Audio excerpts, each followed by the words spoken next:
There you go. Perfect. So, Erin, how are you today? I'm great, thanks. That's Nice to see you.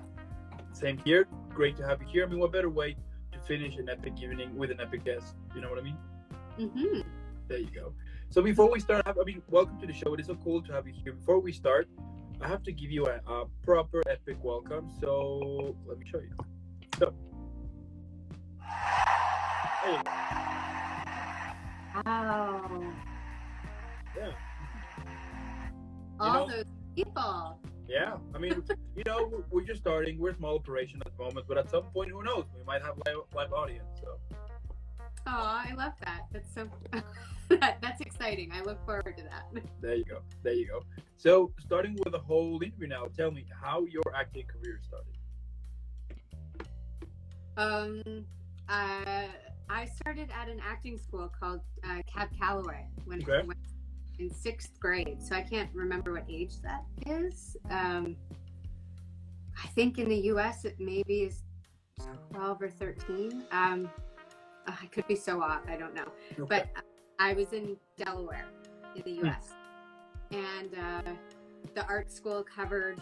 It was I think the only maybe U.S. public art school, and my parents sent me there, and I did drama for 6 years and dance and communications and all I could major in arts. So that's where I started. Yeah. Perfect. So then you were in KB. Tell me, was that like one of your first films? And like, what are some of the things that you learned from those first experiences? Okay, Faith. It's always so funny to me when that movie's brought up. It was my first. It was my first lead role. It was my first role really in a movie, and it was a wrestling mockumentary. So I actually, I was moving to Vancouver when I was 21, and I was applying to acting jobs through Craigslist. I didn't have an agent. I didn't know what I was doing coming out here. Okay. I had been training in Philadelphia at different studios, and so I applied to these acting jobs on Craigslist, and they brought me in for an audition, and I was so excited when I got here. And the audition was at an office building in downtown Vancouver. It was a bunch of lawyers who they were wrestling fans, and they had made this mockumentary about wrestling, and I knew nothing about wrestling, and so I booked it, and the whole movie, every day my mind was blown by wrestling. Like, it is really intense, and I learned am I going to remember the words? Gaffing? Is that what it's called when you cut yourself and bleed? The wrestlers do this stuff. They really cut themselves. It's really intense. So the lawyers were playing wrestlers. Professional wrestlers were in the movie. It was a really cool experience, actually. That's awesome.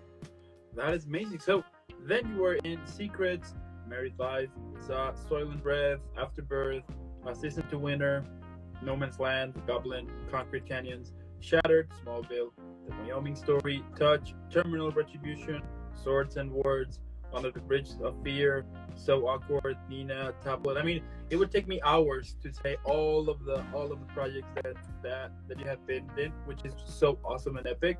But tell me, like, what's the process that you usually take to prepare a character? I mean, I understand that it depends on the role, right? But like, what is the number one thing that basically sets you up to start building the whole character and backstory and all of that? Reading the script as many times as possible, because there's so much information in the scripts, and some of it's really overlooked often when you're rushing your work. My work, I'll use mine. And learning my lines is really important because it gives me confidence that I know what I'm doing when I get to set. And walking onto a set and being a professional, no matter how new I am, is really important. And not knowing my lines at the beginning of my career was something that I learned painfully. That was something that was very important. I think it took me a while to recognize that I'm the last piece of the puzzle when I get to set. There's everyone involved has been working tirelessly for so long before I actually get to the set. Okay. So there, I need to know my lines because they're all betting on me showing up, knowing my lines and my character. So that's one of the really important things that I learned through experience. And then the process of acting, I've been training as an actor for 15 years now. Wow. So I've trained in studios all over the world. One of the books that I always turn to still today is Larry Moss's The Intent to Live. It's just the bare bones for me. That book is like what I go back to all the time, the foundation. That is amazing. And what would you say it's important to know when you are in the process of creating a character? Myself. Okay. If I don't have self-awareness, then I don't really have much to work from a personal place. Okay. And would you say that could also be one of the aspects to make a character a relatable one? Yes. Okay. Yeah. I think to make a character relatable, it's important to know what their flaws are and be able to show those flaws in myself. So I can't recognize the flaws in a character unless I'm aware of what the flaws are in myself. Because watching a character that's one-dimensional or doesn't have, flaws, for a better word, is I think everybody can relate to people who show where they're not the best at something or new at something, or they have demons, they have broken parts, we all do. And yeah, so I think knowing those in myself and being able to put them in a character is really important, no matter what the... Yeah, I mean, at the end of the day, when you are watching it as a part of the audience, at least for me, that I do want to get kind of relatable. I mean, yeah, I do want characters in which you can totally relate to them, or characters in which you can totally be like, yeah, I can totally see that character walking down the street, like something like, you know what I mean? Yeah, and because I think we're all lonely. We're all lonely, different parts of our lives, or even just sometimes all day, every day. We're lonely no matter how much we're surrounded by people. So being able to connect to a character in a TV or a movie or a play or a book, if you're a reader, it can be life-saving to connect, to feel what the other person is feeling. Totally. So then you were also in Garage Sale Mysteries, Dissecting One, Aurora, Tear Garden Mysteries, The Mistletoe Promise, Motive, Pregnant 17, and As I Like Her. Tell me, what are some, do you remember, what were some of the highlight moments that you had during those projects? Always a highlight, always, still today, is booking a project. Yeah. Right, so getting a call from an agent that I've booked a project, that the hundreds of auditions went somewhere, is a highlight, definitely. Showing up to wardrobe fittings, a highlight. Getting to see the wardrobe that they've picked for a character that I get to start putting together is so exciting every time. And one of the highlights of my career was that when I booked Married Life, which I'm not sure if it's called Married Life or Marriage in your record that you have there, but it's been both titles. I was playing Chris Cooper and Patricia Clarkson's daughter, and highlight for me was the cast dinner where I got to sit next to, and David Richmond Peck. So Patricia Clarkson and Chris Cooper and David Richmond Peck and myself were at a table having dinner with Ira Sachs, the director, and it just, I could not wrap my head around sitting next to Patricia Clarkson.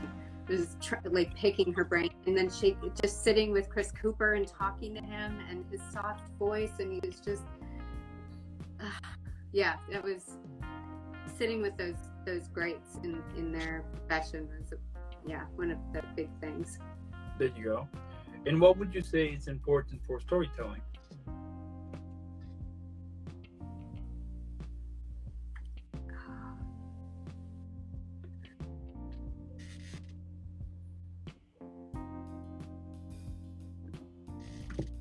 What is one of the important things there's so many things that are important in storytelling. Conflict.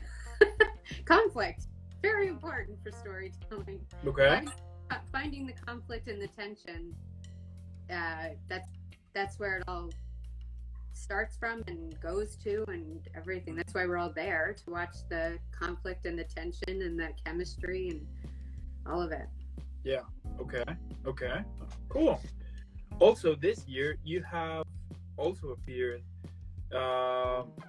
This year and last year you were in Joyful Christmas, the Christmas book, Waking Up to Danger, Love at the Ranch, Cranberry Christmas, and Nature of Love. But tell me, like in general, what do you like the most about acting?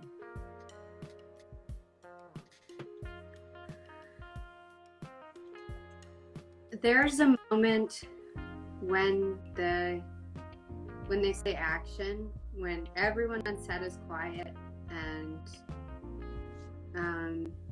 there's moments when you get to be really present, and there's a magic that happens either on stage in front of an audience or on a set in front of a camera. That to me has always been, there's an exchange of energy and a focus in on the soul of a character, and it just, that moment to me is still magic. Doesn't matter how much I do, there's just, I think that exchange of experience, and when the lines, the dialogue come together, the crew has come together, it's amazing to me that any movies get made, because there's so many different personalities on one set, and the fact that everybody knows what they're doing and is quiet at the right time, and actors get to do what they need to do, and make just that so many people have come together for this one moment when the director says action and this story comes by. The whole thing is just blows my mind. Lovely. I love that. And what advice could you give to those who recently started acting?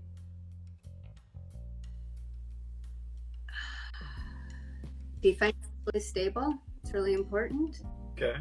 Because the fear of not being able to have a roof over your head or transportation to get where you're going to, the self-worth of putting a roof over your head and having food in the fridge and transportation, that stuff all builds your stamina, your mental and physical health, your everything. And it's such a competitive industry, so if you don't set yourself up for success as an adult in the world, then you won't be successful as an adult in a professional career. So that's what I think is really important as a beginning actor. That and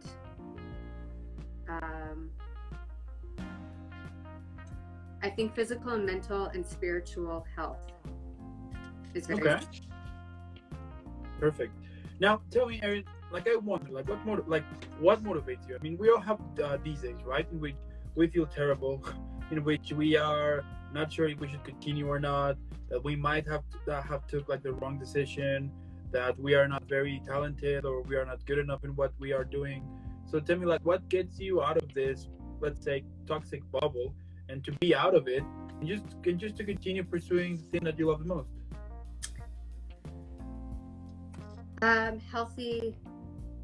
Really healthy people in my life. I can't do any of it alone, and it's very hard to get out of my own negative headspace, own fear. So I do reach out often to get guidance from stable, sane, healthy women in particular, but also men and people that are really good at what they do and have successful careers and have gone through the muck, who have gone through hell and back.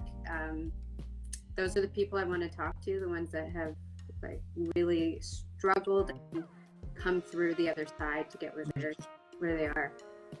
Yeah. And also gratitude is a huge thing. Gratitude that, yeah, the struggles are real. It is hard to be an artist, but also I'm struggling to be an artist. I have a passion that I love, which sets me apart from a lot of people. There's a lot of people who have said to me along the way, I wish I had passion. I wish I knew what I love to do. And I wish I had a dream. I don't have it. And so I think that too is like, if you've been given a gift of a passion and a dream, and it is not ego-based, it's because you want to be a creator, that will carry you through. It will. Perfect. And if you could describe your career at the moment on a movie, TV show, play, or even a book, why not? What would be the title of it? Did you say in a drink? Was that the question? Oh, that's the other one. Oh, and so what did you say? Describe it. Can you repeat it? Yeah, if you could describe your career at the moment on a movie, TV show, book, or play, what would be the title of it?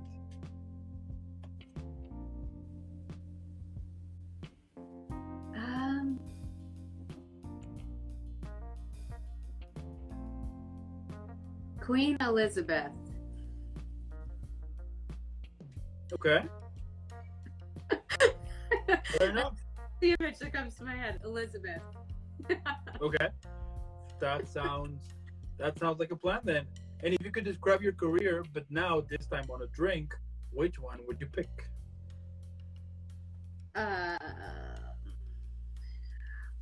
Okay. Maybe the ones that you set on fire. Oh yeah. Mm-hmm. Okay. Yeah, it just needs a little bit of flame, and you just light that baby up, and it's. Okay. Yeah. I like it. And my last question here, Erin, like, what can we expect from you in the future?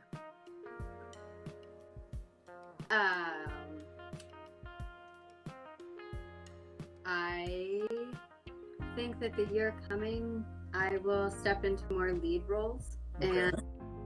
and I will be making my own work. I will be pushing projects forward that are my own work. Yeah. There you go. Okay, Erin. I mean, at the end of the day, what can I say? I mean, as I was doing like the whole interview here, and I was checking the content, I mean, it just never ends, and that's really cool. And I'm super sure that at some point we're gonna have even like 5, 6, or even 12 more pages of all of the things that you have done in your career. It is so inspiring and so cool, the fact that you have accomplished so many things, and also that you have been doing this for a very long time and you're still killing it. I mean, that's amazing. Thank you. So also, I want to thank those who are watching this right now, and also those who are watching this later on YouTube, or listening to this later on Spotify or Apple Music. Make sure that you follow Erin in all of social media. Normally, what I would say is for you to put pause, then leave a like, subscribe super quick. I mean, it helps me a lot. Then hydrate, possibly drink one of those drinks that sets on fire, eat a cookie, why not? And then go follow Erin, leave a million likes. I mean, let's make sure that everybody knows about all of the amazing job, and all of the amazing job that she has done, and all of the projects that she has been working on, which all of them are super cool. And then come back. And again, Erin, thank you so much. Before I send you off, I need to send you off properly. So, okay. Yeah. There you go. And keep killing it, and have an amazing rest of the week, an amazing upcoming weekend, and nothing but amazing things, because you totally deserve them. And I'll see you in the next one. Thank you so much. Have a good one. Bye.